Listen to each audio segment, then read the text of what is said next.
the Ghanaian Times is starting this morning and says that Woyome faces AG Grill today as he answers oral examination in Supreme Court. That's a bigger story on the Ghanaian Times, but it also carries the EC story. EC boss in point-by-point response to allegations. Also on the Ghanaian Times, government allocate 255.5 million cedis for preparations towards free senior high school. That's the Times this morning. The Statesman says Charlotte reveals more rot at EC, describes Sule Georgina as rude and insubordinate. That's the big one here.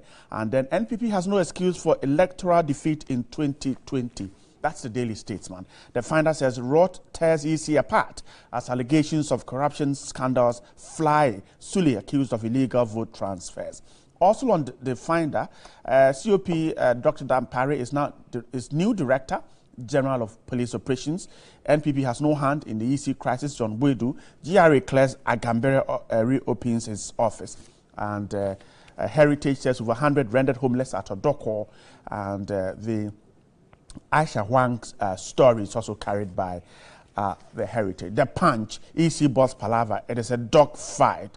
Nanado's meet the press historic despite. Okay, that's on the Punch. And Go Street Business says Ghanaian companies grab 1.6 billion contract in the oil sector. Those are some of the news. My guest this morning, to my extreme left, Member of Parliament for the Adaklu constituency, a member of the NDC, Honorable Kwame Agboja, is with me. Good morning, Kwame. Good morning. I hope you're doing great. Yes. Your weekend was fine too. Yes. Thanks so much for spending your Monday morning with us. And then to my immediate left is a member of Parliament for the Asiedu-Dartey constituency, Dr. Nana Ayuefriye. Good morning too. Good morning. Hope your weekend was great too. Nice, great. Grateful for your Monday morning too. Thank you. Now let's start this story, the EC story. It just started. Nana, let me start with you. The EC issue, perhaps, how should we handle it? The accusations are flying left and right. We see the EC boss indicting her subordinate. How should we handle it? It started with some political twist, suggesting that government had a hand in it. Government says, I have no hand in it. Now we're seeing more revelations. How should the state handle it so that we leave the integrity of the EC intact after this? Thank you very much. And a very good morning again to your listeners, especially to my constituents of Efijase and Asokore, wherever they find themselves. The issues started unfolding from last week, and one would have thought that political parties and political persons will not go into or wade into the issue. I was particularly disappointed when I heard the NDC jump into the defense of the Electoral Commission without taking their time to study the development. I think at the radio station on Friday, I made it clear that I don't see why government will have to accept or even to consider the petition, which, in my opinion, written by faceless persons. I was one of the people who felt like, although the contents were very challenging, it's bordered on very serious allegations. So, why would government have to consider this? Because the tradition, I'm not a lawyer, right, but let lawyers try to do things which would at least allay persons. We can understand based upon precedents or what we know in the system, okay? But over and over, you get to realize that even if the petitioners will give authority to their counsel, right, it should be sort of legal attorney, some authorization that by this vested so and so by these persons I am. But the lawyer said he wrote on behalf of them. Right. And writing only without sort of a power of attorney, for me, I'm not a lawyer. You were not it didn't sound like what I've learned over a period, you know, and so I didn't really get it. However, I read the content and I thought it was serious and need really have to be considered. But why do you put a faceless stuff on it? So this kind of allegation. Exactly. That's your worry. So my worry was that how can somebody take this serious? So I felt like, however, the Electoral Commissioner has given credence to the content of this issue. I was happy, and like I said in a radio station last week, I said, I would be very happy for her to go and see you, because she challenged them and said, produce the faceless people behind the petition, or I see you. Right. And I was clapping. I was like, that is very good. Because you got to be bold on certain. And this is not an issue that would fall under the Whistleblowers Act. This is constitutional issues. There's a constitutional laid-down procedure for which we can take on it is not your subjective opinion. It is the constitutional provision on how to deal with your boss. Right. So we cannot just think it can just work out anyway. That's in serious matters like this. And therefore, I read on Saturday the response by the EC, and I was like, oh my God, the woman has just caused a mess, tremendous mess. She has responded to this issue that otherwise should have just kept mute over it and forced them to bring the faceless people behind the petition. Now, in so doing, she has rather confirmed many of the content of the petitioners. And she has also moved another mile to generate huge controversy. Because at the end of her submission was her exposition on further particulars. Further particulars. And on the further particulars, she was able to bring issues of corruption that as a commissioner, she has superintended over without taking the actions that were needed, and until internal review or internal wrangling. But she didn't was tell emergent. us where all she did was to react. But what we don't know is whether actions are being taken on these issues that she mentioned, except you know that yes, no action is being taken. I mean, look at when she said the deputy commissioner in charge of finance than me was able to do a transaction over 40 million. Right, without her approval. Way above her limit. This is regardless of when she punched one of them during the procurement process, that they procure something before they went for authority for sole sourcing. She punched one of them. It was in the past. Regardless, you are also superintendent of an issue that you did not take an action until recently. But so the issue I'm asking you is that she did not tell us whether those things, for instance, the one you mentioned, whether no action is being taken. She didn't tell us anything about it.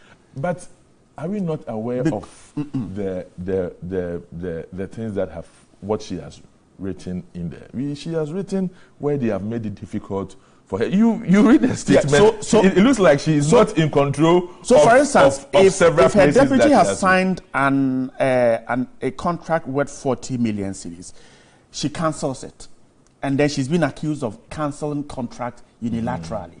So perhaps is that is not that one. That is not that example. Okay. And then the another one that she leveled against Amadou was 6 million. From and that is serious. Look, journalists should shine their eye in that one. He says that he has colluded with political parties during their primaries for political parties to pay monies to personal accounts. I hope the MPP is not part, because I would have been so disappointed. Well, do you know the meaning of that thing? You're saying your party, a potential party that would be able to come into government, you go and pay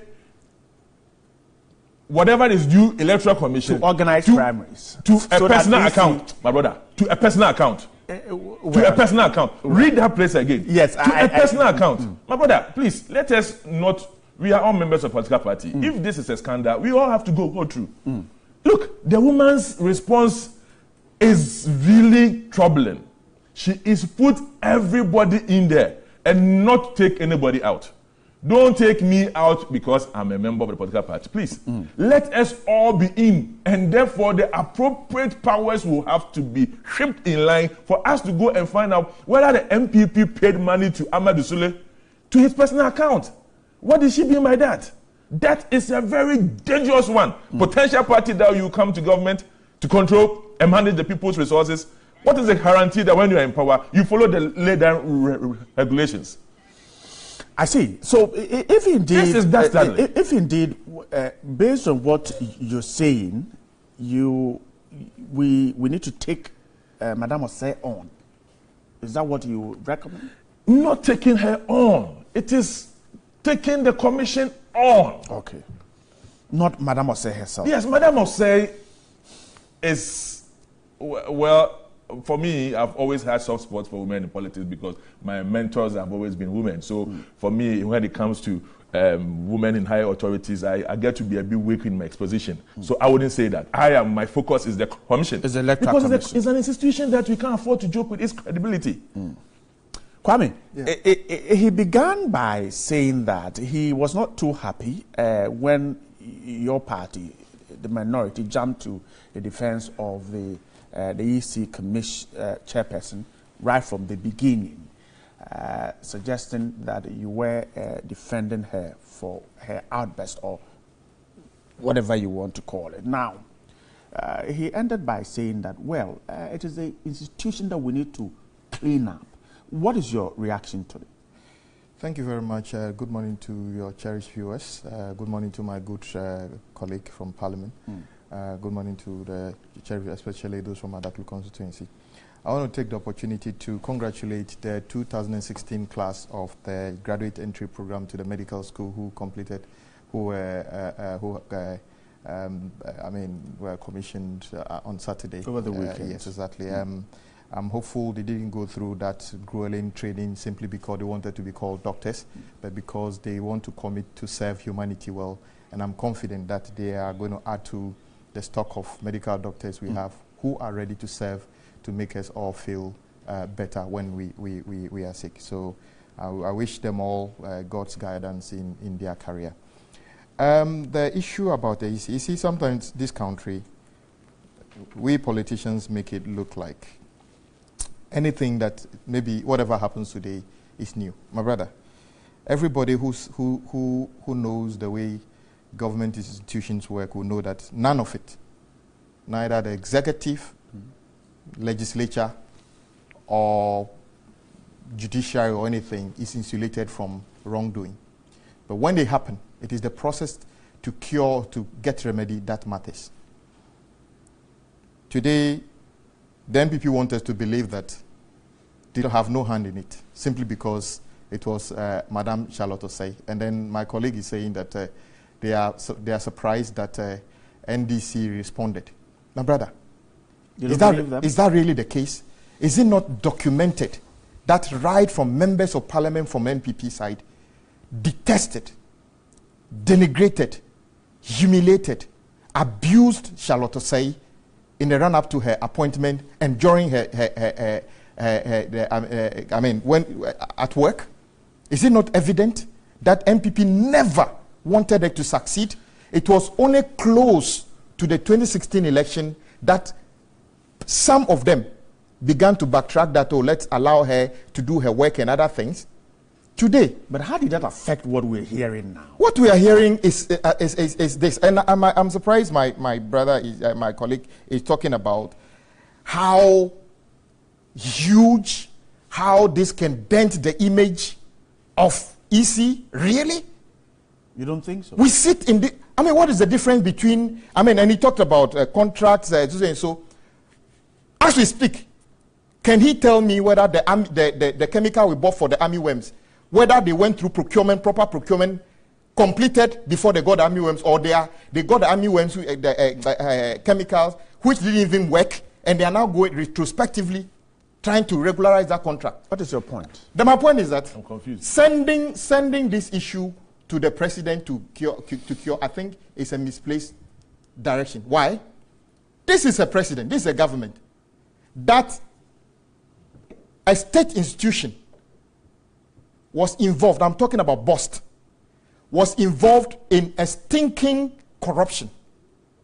A committee was set up to investigate so that everybody will know the truth. The government jumped in and stopped it. And you're asking this president to go and investigate EC. Could they have done a good job with investigation if they wanted to do? Would have been seeing a proper investigation going on with the bust.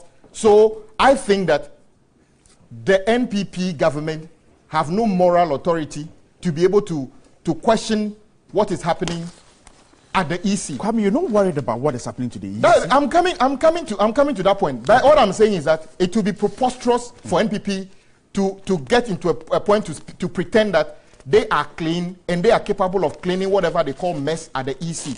So I don't think that it is a proper thing to do. Let's get to the merit of the issue. Somebody made, or some people made allegations of some wrongdoing at the EC. Just as people have made allegations of wrongdoing in Parliament, just as people have seen a rot going on in government, I'm talking about the army worm, chemical procurement, just as the bust and other things, but we expected due process to take place. Because, you see, it is easy for the NPP to bastardize EC, because if, in fact, if the whole of EC building and establishment will get bent today, NPP cares less, because that has always been. Kwame, that is a serious allegation. That I think because the EC is such an important institution, and I don't think that listen to all of them, including my colleague here. They said this is serious. This is the electoral body, and I'm saying that the most powerful arm of government in this country is the presidency. And there they sit when people conducted themselves in this dirty crude oil, like I said, crude oil, fuel matter. They decided not to let the public know the details. They stopped the investigation. And I'm saying that sending this petition to the president to act on it is just like saying that you are asking a cat to adjudicate when a fish is a fried fish is mixing in the kitchen. Kwame, another serious allegation. Let me get to the bottom of the dissent. Okay, if these allegations are true, that people ask political parties to pay money into their private bank accounts to conduct their primaries. Yes, like my brother said. Like my brother said, it is a serious allegation, because by the laws of this country, if you are in a public office, you are not allowed to direct people to pay money into your private account. It is an allegation. Let's look into it. I support my colleague. The issue about procurement, where we have proper laid down procedures in this country in terms of public procurement. Public Procurement Act stipulates that when you can go and then the channel of approval is laid down there. In fact, recently we changed the law as to the quantum of procurement that can be done at the entity level, the one that needed to go to review, tender review committee and other things. If an official of government circumvent any of these processes, I think the Procurement Act stipulates quite clearly what punishment the person should go through. So if the electoral commissioner, the chair of the electoral commission, the chair of the electoral commission is saying that things like this have happened, and is questioning them, I agree with you. She's not saying nothing is being done about it. And you see, when this thing started, people are saying that people don't like his leadership style. It's always the case in this country that when somebody wants to do something different, which everybody knows is right, they say you are too rigid, your leadership style is too rigid, your subordinates don't like it. Indeed, if you are a boss in this country, you adhere to, I've given you a contract to start work at 8 o'clock. And people keep coming, telling you, because it's raining, I can't come on time, because I came back from a funeral late, because the trotro didn't work, I didn't come. If you begin to sanction people according to this, you become the odd one. They feel that you should understand that because it's raining, I can't come to work on time. Because the trotro didn't work on time, I can't come to work on time. But you are not allowed to take one CD out of their salary when all those things amount to you losing money. So I'm saying that NDC never defended Charlotte Osei or EC vaguely. We tend to, and what we have been doing persistently is that state institutions must work. And just as the minority suggested government hand in trying to remove. But I didn't say anything different from that. I am saying that. But you don't deny that. Why should we? And I'm saying that. Okay, right. What I'm saying is that members of parliament, some of them sitting today, have made it a point to denigrate, insult, abuse, and even ask for the removal of Charlotte Osei long before now. So this is a grand plan, and I'm not going to mince my word, by the NPP using surrogates and other things. So as for the details of what is happening in there, look, it's just like me saying that remove the energy minister because the rot at a bust is his fault, so remove him. Otherwise, let's sack all the people at the energy ministry because he superintended it. And then extend even to Flagstaff House that the president knew that there was rot going on, yet he allowed the so-called, how do you call it, DNI report to be the Bible and stop everything. Let's do that. And then when you come to Parliament, when there's allegation of members of Parliament misbehaving, let's rope in all the leadership for Parliament and the Speaker and say that because of that, all of them are guilty. Let's shut down Parliament. Is that what we want? Can I respond? Nana, come in. Please, I will have to. Kwame, we need some chilled ice water here. To the studio is already chilled. I'm sure he's fine. He's heating up on a tangential course. I'll have to stay in, come back. You see, the point here is that the hand of government, the easy commissioner was given the benefit to respond to her issues. In which of her submissions did she put government in there? There's no hand of government in there. There's none that we have read about. I beg, you should take government out of it. What shows as to be internal wrangling in the EC, it's clear. Read all the. It is clear that the 3 deputies against her. So this one is not government. But Kwame talks about surrogates that the government might be using people. But we are aware in the past, as a political person, I'm one of those people in the past who have hit hard. I've hit so hard at the EC. And even had deputies. Me, go and take AFAC statement. Opokwe Jakwa, Amadou Sule. Yeah. I was one of them who said, went into a meeting and blah, blah, blah. So all those deputies there, none of them would I stand today and even align them to the MPP. Because we have, in my speculative self, before elections, I aligned them strongly to the NDC. Oh, I mean... Are you listening to him? Yes. I'm listening. He's saying. I said, in my speculative self. And especially with some of those things that we had. Intels. Okay, today, those commissioners are fighting among each other. So where is the hand of the MPP and for that matter, an extension government? It is not possible. It is a deal gone bad. Greed. It is a deal gone bad. That's what happens in this country. When deals go bad, a lot of things happen. And it's a deal gone bad. So we are coming to issues of my friend, my namesake Kwame, has raised. Kwame, he said, removing Charlotte Osei has today, as I sit here, have I said we should remove Charlotte Osei? In fact, he's committed himself. He said you should look into it. And that is what we are saying. I'm also saying look into it. Just like he's also saying just like the bust. Oh, please. I didn't speak. You're speaking. I didn't speak. Kwame, allow him to go. Kwame, he said look into it. Ultimately, we are also saying look into it. Didn't he say we should look into it? He did. He said. So his position and my position is same. That's what I'm saying.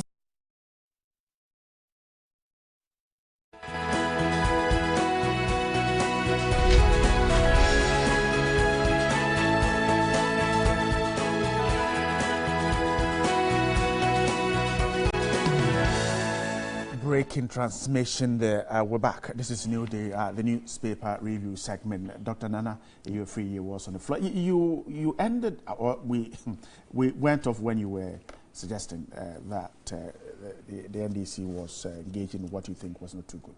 Yes, and Kwame corroborates with me on the position that we have to look into it. We should look into it. So the assumptions should not be going after anybody. The assumption should be the taxpayers' money, and for that matter, donor support.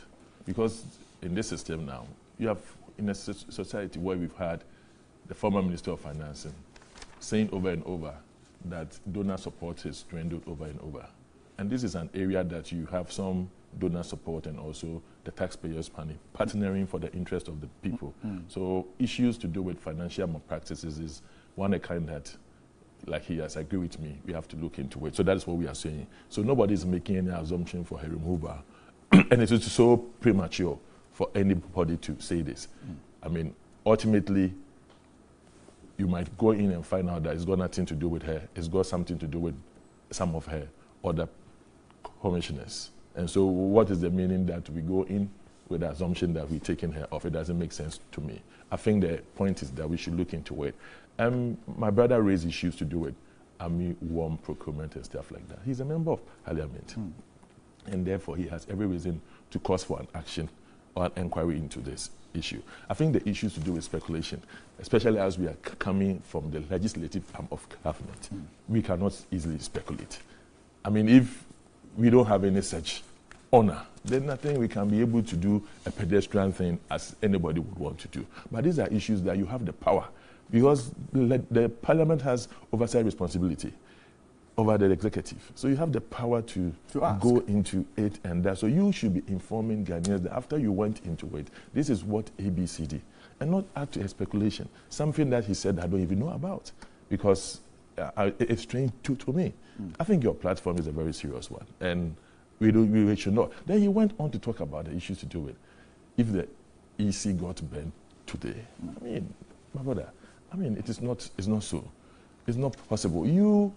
During 2008 elections, Asiedu-Dartey and his men, with all these cutlasses and all of them, went into thinking that they were going to get Afarijan and destroy him. And the police corded them off. Did you destroy the EC when you got opportunity to be in government? You understand? So these are issues that I think on political platforms you can say. But when it's about issues as this platform, I don't think we do politics here.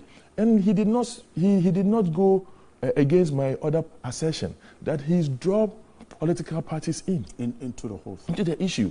So are good people of this country going to look on where potential parties that becomes government breach such a process and we are happy? Okay, if there's no of accountability, if there's no benchmark and there is not going to be standard of practices, then Ghana should be a jungle state. I mean, so everybody should do what we have to do, because we don't try to do anything perfect. We don't try to do anything better. We don't learn from precedents. So what is my brother talking about? Let me get Kwame to come. Kwame, I think, so the key question he's asking is that when the EC boss answered this petition in the over 20 bullet points she raised, she never questioned government's involvement in what is happening. And so why is the minority suggesting that government is involved in this? I said it that. Just based on previous... No. He said, when he spoke at a point in time, he said, Intel, their Intel. And when he was part of AFAG, isn't it amazing that these days you can't hear of AFAG and then Occupy Ghana, because most of everybody... I didn't hear AFAG talk about the rot at Boss. We did. You talked about it. Yes. Did you talk about the rot? You are still with AFAG. Yes. About this. You see, these were all surrogates that were used vehemently and potently against state institutions prior to the election. Like your potency. And you see, I make no excuse by saying that I see, I smell, I feel the hand of NPP to continue what they started, the smear, the dirty attack against the EC boss. That is what is going on. And I'm saying, she herself having raised any issue like that. I'm saying that if you want to use the fact that every state organization have got some thing going wrong, which you want to use to denigrate the whole institution, then not far from here, less than 100 meters to Flagstaff House, you will find a reason to say that the president and everybody in NPP are embarked on corruption. So let's get rid of them.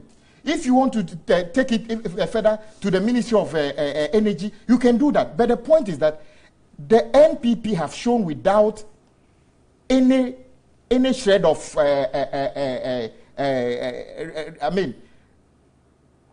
don't know how to call it, that they detest the person who is the EC boss. But that is relevant to the issue. They look for everything, and I'm saying if you look, he talked about this platform is a he said it's a serious platform. Yes. So you should be educated. Let me ask you. Yes. When our colleague those days said the EC boss, current EC boss, had to have an amorous relationship with the former president before she got the job. Did I hear AFAG condemn? You didn't hear that? Who said it? The member of parliament for Asim, this honorable, how do you call it? And you were in parliament. Of course, I was in Parliament. I was in there. So what did you do about that? No, I said AFAC. You seem to so now you are moving to a political realm. That is not relevant to this issue. The point I'm trying to make is that the point I'm trying to make is that Ghanaians will make a very big mistake by thinking that equalizations on this when you start hearing the majority leader talking about this thing, and then a calculated step of gradually begin to chip away. The eventual thing they will say is that if all of this is what is happening at the EC, then the job of the EC boss but so be it. You see? But so be it. If you go into an hurry, listen. Okay, and there's a reason to execute a punitive measure, what do you do? Nana, so because the end game is to get rid of it. Why are you not also looking at the case that she's exonerated? Nana, so you're suggesting that if recommendations to strengthen the place, that will not even affect any of them. Why is it that when all Ghanaians call for? This is hypothesis. Let me put this question to you. This hypothesis you have to test. Yes. Nana, so your suggestion is that if all these we're hearing is true, then the EC chair must go. That's what you No. But you said the point is that you said that is there is supposed to be investigations. Investigations could be recommendation to strengthen the outfit. Right. Could be somebody incriminated. It can be anything. I can't sit here. I can only make hypothesis. I can say that in the case that she is, then she can. But I cannot dictate the pace. I am only telling him that if it is a case that he's still taking my time. I'm using the I'll come to you. You brought me into a debate. If it is a case that falls in line with the fact that she has to go, what makes her special? I'm only being bold on that issue. That regardless of your interest, if it is the case, yes, so we are not saying she has. So that's his point. That should not be the recommendation. So the point I'm making is that when you have a government that circumvented a laid down procurement process where if a company is not duly registered by the registrar general in this country, should not partake in any procurement of government services. The Registered General's Act is saying that you can start business and later on. Hold on. No. It is part of that. There's no law. Listen, it was read. I'll come to you. Listen. Please go. I say, and I want any lawyer to contradict me. Any lawyer who will tell me that there's a law in this country which allows an entity to go and procure goods and services being vended by the state before he goes to register, that lawyer probably didn't read there is a clear position in the act. Let me go on. And I'm saying that the NPP led by President Nana Akufo-Addo have no moral right to pretend that they could do better in terms of what is happening at EC, because when all Ghanaians were calling the rot at bust, that let the committee set up by the minister, which included BNI, to investigate, because they don't want the Ghanaians to know the rot, they stopped it, saying that a BNI have Are you saying that if the EC chairperson herself is suggesting rot at EC, the government should not investigate? You see, sometimes when a billy goat want to sell you lavender, we call it lavender or perfume, you ask why is he himself smelling like that? I don't believe in the ability of this government to do the right thing, because the little one, 5 million liters rot at bust. They don't have the moral courage to even say that let the law work, so that the committee from the ministry should tell us exactly. They quickly hid under a so-called BNI report and stop the thing. And I'm saying that what moral right do they have to be able to get this thing done? We'll come back once again to the show. Kwame, you were making a point. But if you have finished, I wanted to ask you now, since you think that government has no moral right to go into this, how do we deal with this issue where the chairperson is exposing rot, her commissioners, or some faceless persons are also suggesting that there's rot in there? How do we deal with this? The good people of this country wrote a constitution in 1992, which took effect from 1993. Fortunately, there are laid down procedures, and Parliament keep, over the years, beefing up, strengthening these laws to make the institutions themselves be self-policing.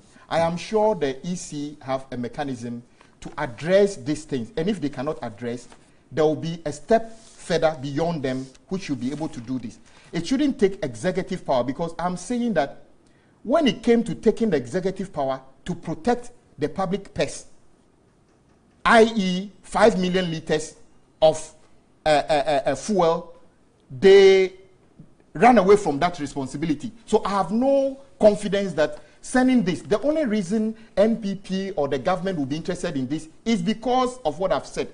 They have an inherent entrenched position to get the EC boss out. You see, when we were in this program, on 2 occasions, the light went off.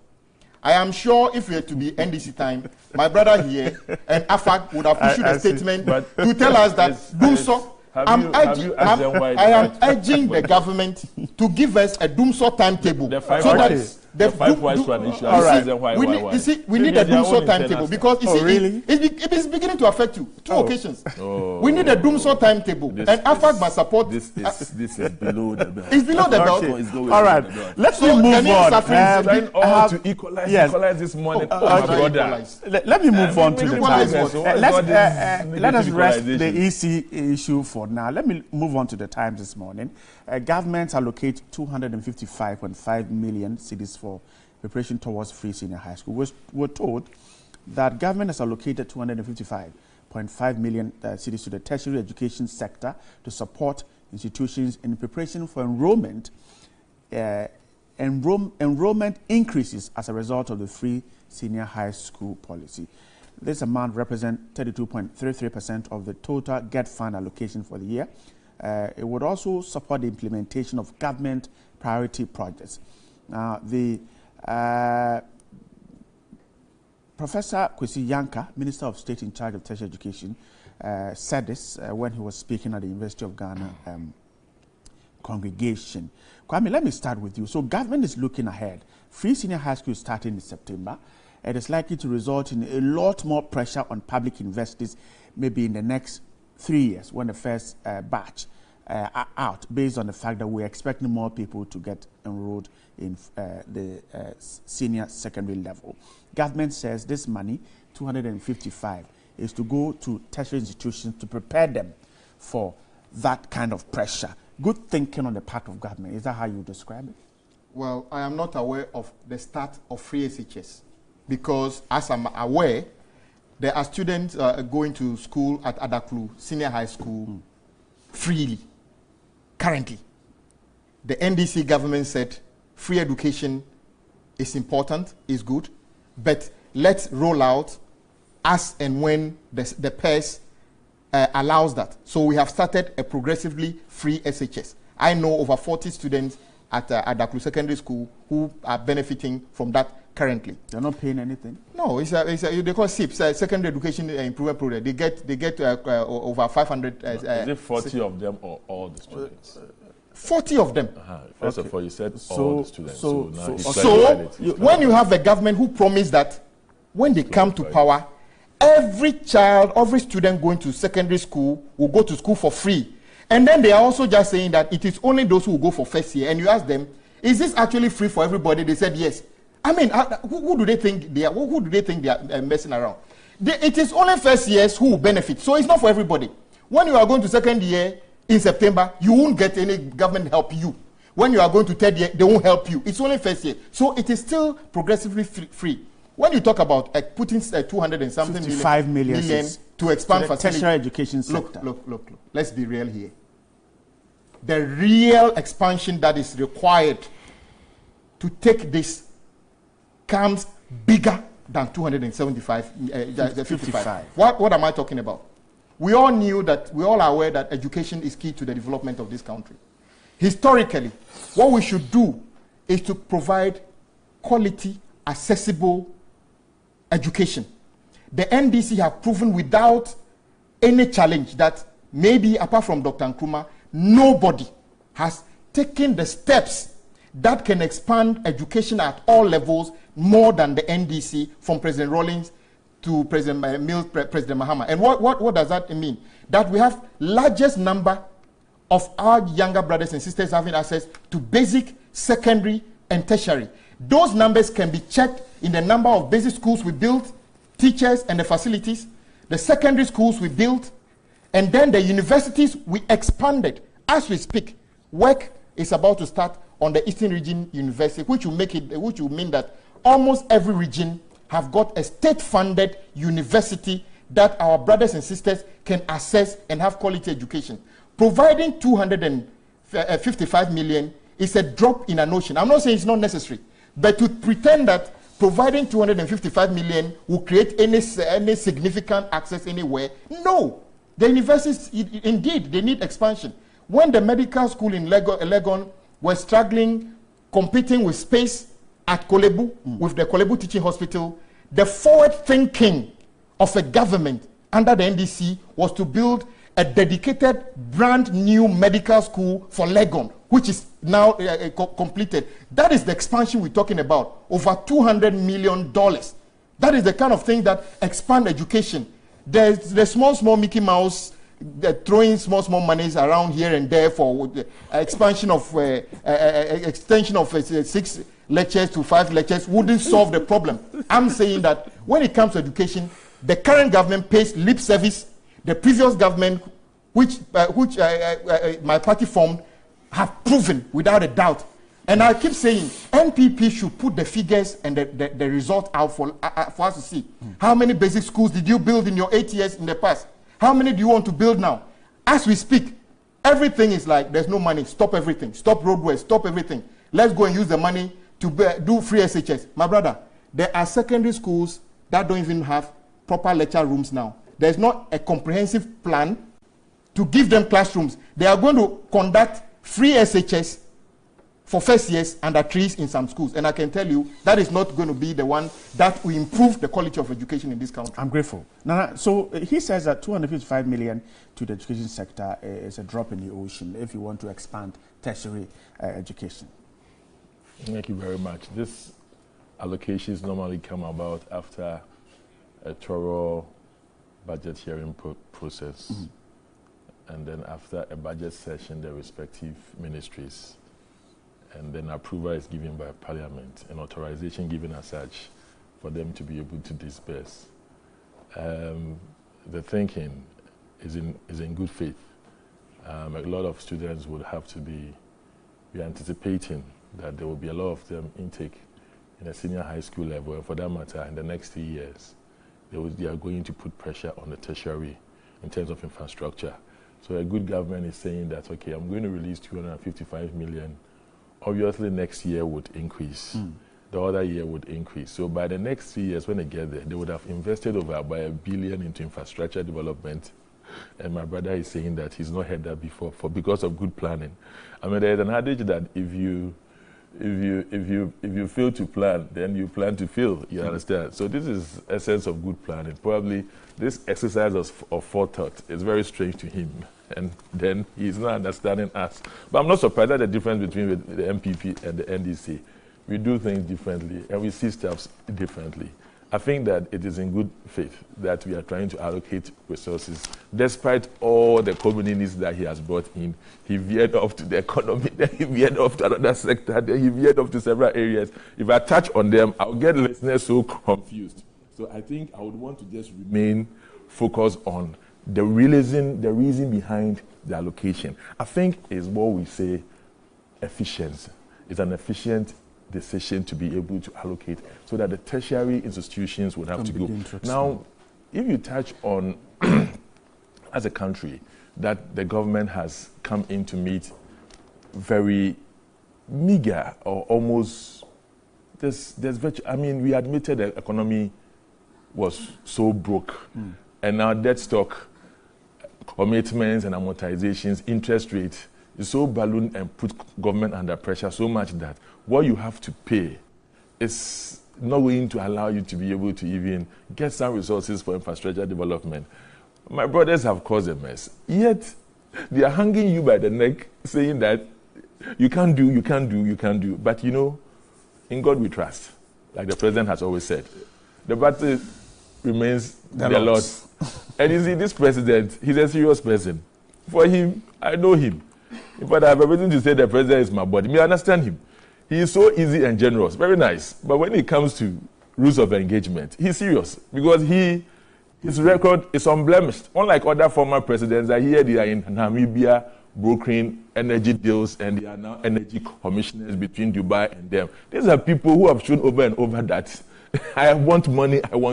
And although the president is not like that, he wants to free up resources for us to be able to engage and invest in the human capital of this country. It's better to get a taxi driver driving with a bachelor's than even saying that you have a country where everybody is not educated. You try that and see the mess that the country will face in the future. All right. Yeah, so if they don't have a reason to understand the reason why we are allocating this, we have a reason to believe. But when you inherit a country where just last month the president commissioned 10 fields, over $8 billion of investment, Atuabo, Jubilee Field, a lot of water projects. You forget to talk about what you are inheriting in terms of the longest lasting investment. Now you are speculating. You are talking about, you are insinuating that somebody is in a listen. I will challenge you that all the contracts you gave out are inflated. This president this is the only regime that you bought a laptop for $50,000. A Mary project, for instance, is overinflated. All your projects are overinflated. All right, Johnny Hughes is here. We will get there. We will get to your place. 5 million liters of oil. Ghanaians are perishing because of the All right, okay, gentlemen, Johnny Hughes is here. We will get there. We will get there. Some comments. We will get there. Johnny, good morning once. Thank you very much. Your microphone's out. Good morning. Right. Good morning, Adaklu Messiah. Good morning to you. These messages are not inflated. They are. Jerry John Austin from Odoko says, good morning. Ghana will be a better place, or will be better if we, the citizens, especially our leaders, stop the propaganda and hypocritical living. And it says a very good morning to Elder Kofi Chumberima in Odoko SDA. Growing up as a young boy, or young boys and girls, we were made to believe that education was key to success. But now that we have acquired relevant certificates to teach, the key has been changed due to a ban on recruitment of teachers. We, the members of the Unemployed Teachers Association, are suggesting to the government of Ghana to provide a level playing field for all unemployed teachers to apply for the online GES posting to be posted to teach in the highly understaffed government schools across the country of Ghana. Well, otherwise we would disrupt their work by picketing at the Ministry of Education. Alassane Bako, it says, is the president of Unemployed Teachers Association. Please, sandwich and distance education teachers are still in the house since 2012. Please, Nonado, do something. Francis and that one. Good morning, Bright and your crew.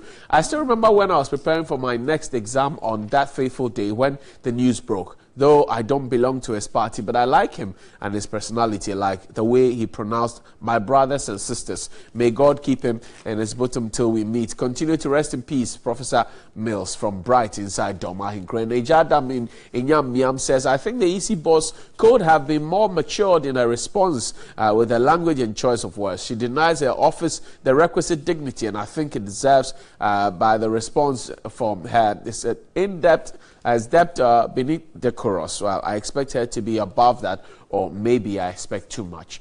Good morning, TV3. Are these the competent people NPP promised Ghanaians? They are behaving like JSS graduates in office. A Greek minister alone is headed by ministry alone is headed by 6 ministers, taking home gargantuan salaries per diem, driving in state V8 and well-furnished accommodation. Meanwhile, poor farmers are battling armyworms for the past 7 months of hopeless government without any strategic policy direction as to how to arrest the situation. And Osman in Tamale, may his soul rest in peace. On that fateful day, I was doing my practical attachment at Santimampo when the news broke up. It was exactly 2 p.m. when my friend called me from 37 Military Hospital. Professor Mills, rest in peace. He passed on. Well, let's check out if we can find something on Electoral Commission. We did. Well, please, concerning the wranglings in the Electoral Commission of Ghana, in my opinion, we shouldn't entertain the petition at all. When the petitioners are faceless, no identification, names, etc. If we do, we shall open the floodgate for people to write defamatory statements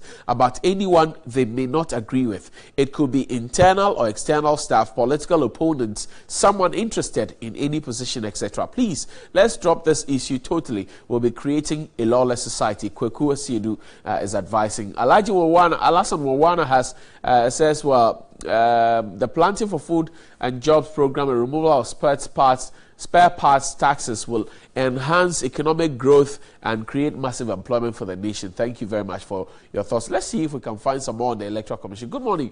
People must analyze the EC scandal honestly and stop bringing in politics to divert or kill the rot in the Electoral Commission. I support full-scale investigation into the matter. Ghana money cannot be allowed to go waste to that extent. Greetings to Raphael there, says DC. And I said, well, Okay, so the EC boss or chair issue was with regard to misuse of finance in office must be dealt with much respect and care. Investigative security agencies must investigate into her issues very critically and with much attention. Facts must be provided whether she has misused money or not. Aaron Babako Kokomisa. And good morning, TV3, to you and your hardworking staff. You are saying that your peace advocates inside Zabzugu. EC is a state institution whose contribution to the dignity and the integrity of our democracy can never be overemphasized. It's important to accord this institution the respect it deserves in order to ensure a productive democratic dispensation. Let's follow the needed legal procedures to address the current allegations leveled against the EC boss for national peace. Permit me to send my warm greetings. Okay, so everybody is sending. When somebody says, well, the photo I took with Fancy Gadam is so nice. We'll come back and read some more of your messages. But obviously, Bright, they're calling for a dispassionate conversation about it. Thank you. Johnny, I'm grateful for your time. Let's wrap up. Come in. So, 5 years on, Professor Mills, 3 minutes on that before we wrap up. Ghanaians will continue to remember him? Yes, I think it's a very sad day to remember in our lives. The brother of the president, former president, made a statement on the floor of Parliament the last time, and that statement was rightly admitted. And then the Speaker directed that Parliament leadership in Parliament should look at a way of having an agreed position on how we treat our leaders when they pass on. As I understand it, currently, past presidents need to call chief of staff, whoever that person is, to find out about some of their conditions and other things. And I don't think that is fair. But what does President Mills represent in this country? He represented one of the finest individuals that this country has provided. There are others, but there is somebody who is an excellent academician, a good law professor. Maybe some people think he is not a politician, but who says that you have to be somebody who holds a degree in political science to do politics? But his style of politics was a calm one and somebody who embraces everybody. I ever remembered him saying that left to him alone. That is when some NDC people were trying to encourage him to go after some previous government officials from the NPP. He said, left to him alone, the prisons in this country will be empty buildings because vengeance is not part of his makeup. Unfortunately, time did not permit him to show us some of the goodness in him, and the Lord himself took him away. I think he would forever remain something that many, many of us young people should aspire to. His excellence in education, in law, and the way he carries himself. A very, very simple person, not materialistic at all. It's something that we will all learn and then live by. May his soul rest in perfect peace. Right. Nana, wrap up from you on this one. Yes, my brother. A colleague made a statement asking for rest in places for former presidents. I stand by it. They need a befitting one, and therefore it's important as a country to make also provisions that is due, like my friend is saying, presidents available to them than the hustle of to and fro and always having to call for some sort of a clearance. I don't know Professor Mills. I've not been close to him. It appears to me that he was a calm person. But however, before 2008, I mean, in one of the demonstrations, he said that if they don't put their things well, Ghana will become like Kenya. And for that matter, they also threatened the MPP that a lot of things will happen, you know. So Rawlings has a reason sometimes to stand by what he has to say. But hey, in Ghana, when somebody is not alive, we have a reason to stay calm, stay put, and keep the family together. So I would today stand by whatever he says. I have to say, to make the professor, wherever he is, very happy. And so we are happy to have celebrated, even in his absence, his birthday. And wherever he is, we ask for God's guidance and blessings. Yeah. I'm grateful. Dr. Nana Eyiwe is a member of Parliament for the Fijaso Sokore constituency, a member of the NPP. Grateful for your morning with us. And Kwame Agboja, member of Parliament for the Adaklu constituency, a member of the NDC.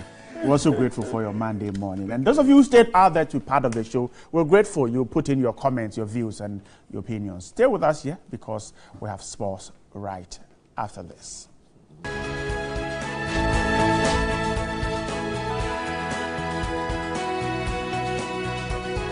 Indeed, that's a nice one. Tilapia soup, eh? Yeah, tilapia would be nice. This afternoon, Yeah. well, with the weather, hot pepper soup. grilled With tilapia. a glass of and man. It's too early. As for that man, I want to see it because I've only Yeah. heard of it. I haven't seen it before. Don't try what Anyway. you are not sure of. Yeah, I When think people I are would. trying to recover from the hangover, don't bring in food. Because when you get it, you can't eat if you have a hangover. Oh, and you do? Do you have a hangover? No, I don't have. You So don't. you're speaking on behalf of the Hangovers Association. Nico Tejani, for instance. Oh, Every Monday goodness. he has a hangover. He does? A producer director. Oh. Every Monday morning. he I has a didn't hangover. know. I mean, thank you for the insight. Oh, he does? It definitely Yes. will Oh, okay. explain Nico some of the Tejani, happenings. Every Monday morning, try talking to him. What, He's what, not what, very are the, happy. what are the symptoms? These of- allegations being raised against unable you. to eat. Yeah. You easily get angry at Okay. people, and then you feel cold. Probably we'll catch him. Anyway, guys, as part of our ongoing series, A Day in the Life, broadcast journalist, ace broadcast journalist Solis Rose Corte brings you firsthand the various challenges teachers and students of the Table MA Basic School in the Gad South municipality face on a daily basis. Let's take a look at this. Basic school located in the Gas South municipality of the Greater Accra region became the focus of social media scrutiny when this video started circulating.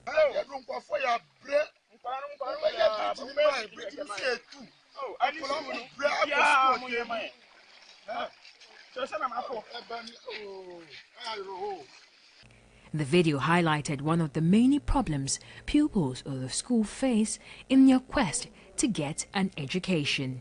Located some 15 kilometers from Domiabra, the school was established in 2005. So behind me, you can see some students busily at work. Now that is not a shed for relaxation or just for hanging out. That is actually a classroom, or rather those are classrooms. That's Form 1 or JHS 1 and JHS 2. The JHS 3 students have already passed out. I'll have to find the headmaster of the school, that's Mr. Emmanuel Bagut. We will be spending a day with these students to find out how they basically go about their daily activities. I understand they have exams going on right now. Which class is this? This is JSS 1. What's the class strength, enrollment? They're about 25. But I'm seeing only 8 students right now. Because of the furniture issue, they are writing in badges. It's an exam, right? Yes, exams. But they are very close together. They're really tight. Isn't that going to cause an issue, especially in regards to cheating? I don't think so, because this we have mixed JSS 1 and 2.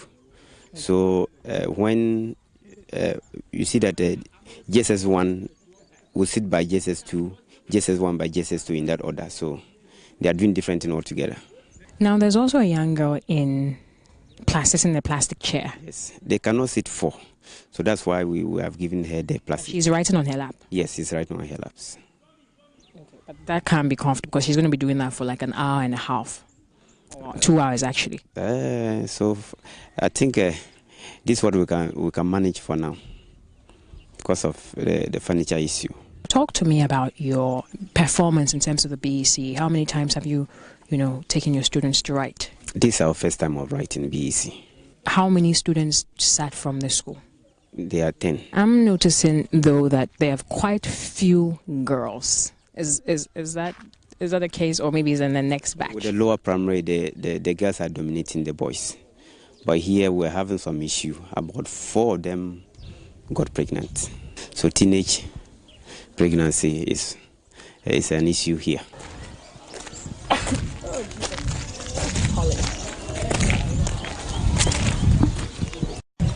Exams are still ongoing at the Table MA Basic School. We're still speaking with Mr. Emmanuel Baguta. He is the headmaster for this facility.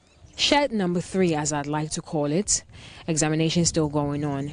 But this time the chairs are different. We have the students sitting on kitchen stools. Are these chairs provided by the school? They bring them from home. They bring the kitchen stools from the house? Yes, they bring it from the house. The few that were provided by the Municipal Assembly and the PTA chairman, The upper primary, they are using that one. Upper primary, and then some of the class 3, they are using that one. Okay, I haven't seen one thing, unless things have changed since I was in school. There's supposed to be a cupboard somewhere. Cupboard? We don't have. There's no cupboard. We have only one in my office where we keep their books, and then teachers, the textbooks and other things. KG to JHS 3, one cupboard for all the books. Yes. In an age where technological know-how is pivotal to a nation's development in every sphere, pupils of Table Basic School face yet another Herculean challenge. Aholu Maxwell teaches ICT in the school. The whole school has only 6 laptops, which 2 are damaged. And even the laptop that we are having, we don't have lights around to charge it, so we need to carry it and send it to for us to go and charge it and bring it as teachers. Then when we bring it, we'll come and use it. We'll share it from class 1 to class 6. We'll be having 1. Then maybe the GHS people will also be having the remaining 3. English and citizenship teacher Jarek Bismarck lamented the lack of teaching materials was putting a huge strain not only on the shoulders of the struggling pupils, but also on the resources of the teachers. You have to use, let's say, Manila card and the rest. But because you're not having them, you, the teacher, have to use your pocket money. Go to Kaswa at the end of every month. Go and buy, let's say, 10 cedis, 20 cedis. Then you come, then you'll be using it. Fine, it's good, but we expect more from the government. I'm not staying in this community. I stay at Domiabra. So every month I have to commute from Domiabra to this area. And the Okada boys, or let's say the riders, the motor riders, they take 15 cedis in and out. Morning and afternoon, every day, 15 cedis. So you realize if you calculate 15 cedis throughout the month, it takes a chunk of it from your salary. So that is a big challenge. I do this, I'm supposed to get water, but nope, absolutely nothing. Last year, 2016, around December that they constructed the borehole for us. Okay. But the very week that they commissioned the borehole, it's stopped working up to date. We informed the assemblyman and he said he would call one mechanic at Obum to come and check it. But up to date, we have not seen him. I make follow-up. They promise to come, but they are not yet in yet. Oh! Ow! Okay, so... Oh! Ah! All right, so I just snuck in here right now, so I can wait for the next batch of students to come in and write. So this is where the class 6 pupils are writing their exams. And it's quite airy, I must add that it is quite airy, but this exactly is where they write. So 2 students here, sitting here, and that's a day in the life of these students. And oh, in case you didn't notice, I think I need to try the next seat.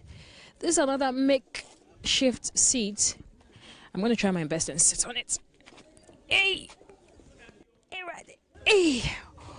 Wow, so this is another way one of the students right on this kitchen stool while sitting on this very uncomfortable cement block. Actually, ow, I can't imagine sitting on this for 5 minutes, let alone sitting on this for 2 hours, especially be comfortable enough to remember everything I have learned over the last few months.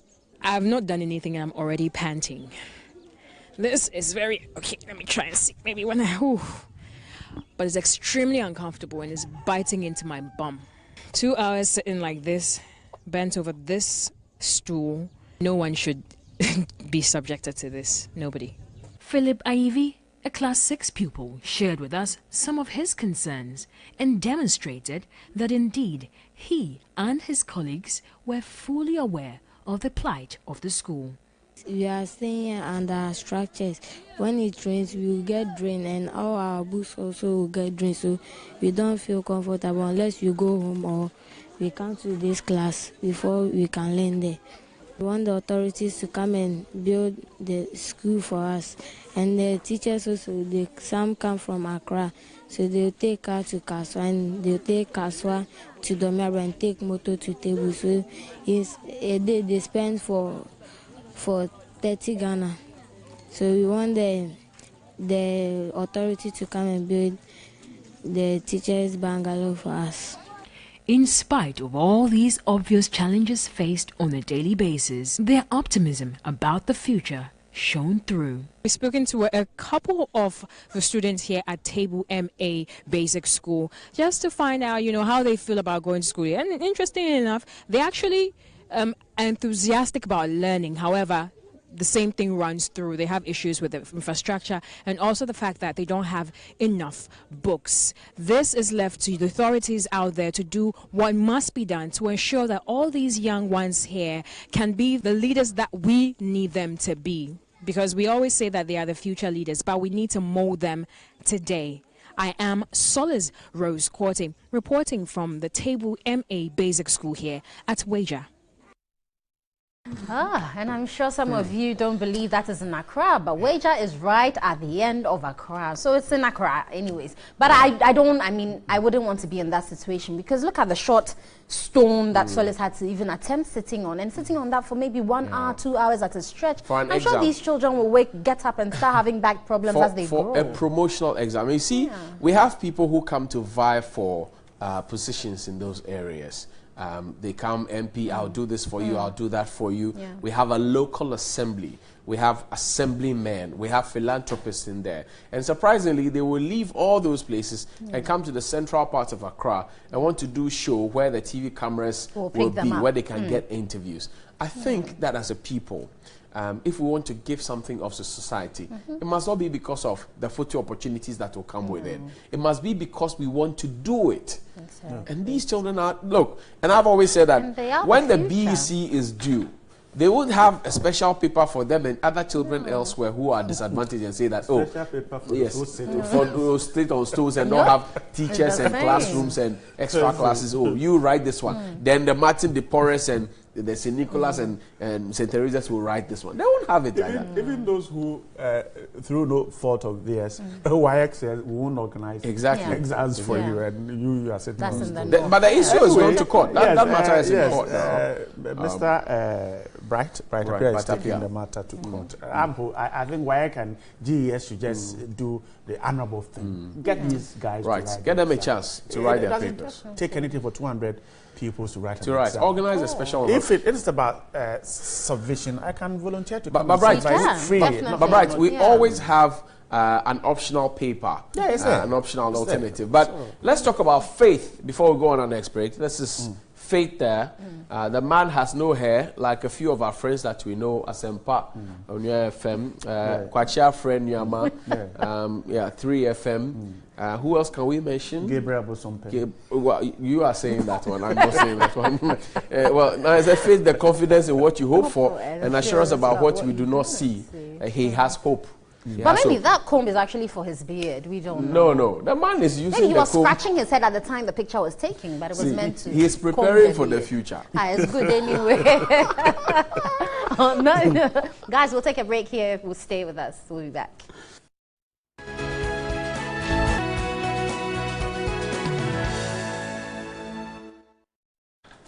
All right, so welcome back. We're talking to you about faith just a few minutes ago. There's some more that we need you to see to spice up your Monday morning. Imagine traveling up north and seeing this. This is more like what? Cleanse your me, Lord. Here I come. This one is the go-to has faith. Yeah, no, he has. The way he's clinging on. Yeah, he is. Because he's holding on very tight. But definitely, if he leaves his own fate, you either die or injure his spinal cord. You're on your own. And he will end up in the soup anyway. So here's our friend who's ready for the mosque. Oh, no.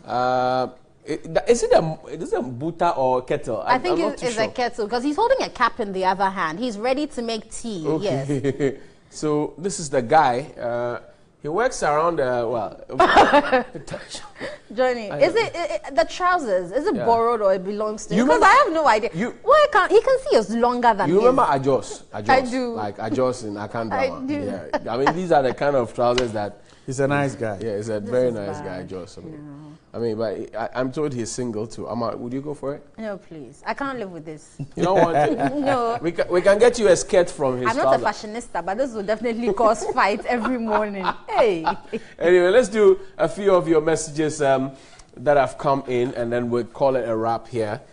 Some of you are pouring in your tributes to late President Mills, 5 years on since he died. And one of the quotes that I remember from him is that the fact that times have changed doesn't make right wrong and wrong right. And I think it should be a guiding principle to us to push that agenda. Where do we start? Okay. Maybe we'll start with the Asiedu-Dartey. Well, in fact, the earlier we sanitized the Electoral Commission, the better for our democratic dispensation. We heard one of the commissioners was asked to proceed on leave for malfeasance. So why not Madame Charlotte Osei also investigated for the same malfeasance blueprint in the Asiedu? Alhaji Mashood Tamale says, good morning to you all. MPP has failed us woefully by not telling us the real state of the economy. The NDC leadership must be commended for exposing the incompetent Nanado MPP for non-performance. Ghanaians so soon know the lies of the MPP government. Good morning, TV3, and your great panel. Lawyer Abraham Amaleba, well, this one, I'm sure you're sending us a recycled message. Good morning. I'll be very grateful if the man in Lacoste will always, really, I don't seem to get it on, but they're sending recycled messages. I'm sure they missed their way. Good morning. This is Nanajan from Medina. The NDC was judged after their term of office, and I believe it was over 4 years. How long has the MPP been in power? And they're judging. Moreover, how many travels did Mahama travel, and what did he do for Ghana? If he did something or bought something good, he would have still been president. Good morning, Mr. Host. Tell the NDC man that he didn't vote for us, so or does. I don't get it. Some of the grammar this morning. You want to break my neck, but I won't allow you. Well, anyway. So that's perhaps about it for the messages. Amma, what do you remember of the late Professor Mills? I've already shared. Oh, you weren't here. I was saying I enjoyed the way, I mean, his demeanor, his being calm, and the way he used to approach issues, not so political. Mostly he would speak the truth as it is and let it out. He was actually my dad's hockey mate, but American Psychiatric Association is making it official. They say selfie is a mental disorder. This was published on 31st March 2014, Chicago, Illinois. The American Psychiatric Association has officially confirmed that what many people thought all along, taking selfies, is a mental disorder. The APA made this clarification during this annual board, and it says, well, the disorder is called selfitis, and is defined as the obsessive-compulsive desire to take photos of oneself and post them on social media as a way to make up for the lack of self-esteem and to fill a gap in intimacy. To all selfie lovers, selfitis has caught up with you. Your confidence is down. Trust me, you do have a mental disorder, as it says. But anyway, at this time, we'll just say, Johnny, you want them to be This is for Nico Tejani. Good morning to you. It's good for hangover. When you're a gammon, you saw Gary in a bucket. Yeah, bucket. This Gary. It reminds me of the university days. Yeah, Gary with some salmon and pepper and things. Okay. I'm told that too much Gary will make your eyes stop showing Tom and Jerry because the others kidnapped Tom. The cat. Elombini. And where's Jerry? Elombini, good morning to you. The Elwas was skinny. The Jerry is Okusi. I'm sure it's in Kumasi somewhere. Somebody's chewing. Right. Anyway, guys, it's been a good day with you. Stay with us. We'll see you same time tomorrow. All right. Good morning.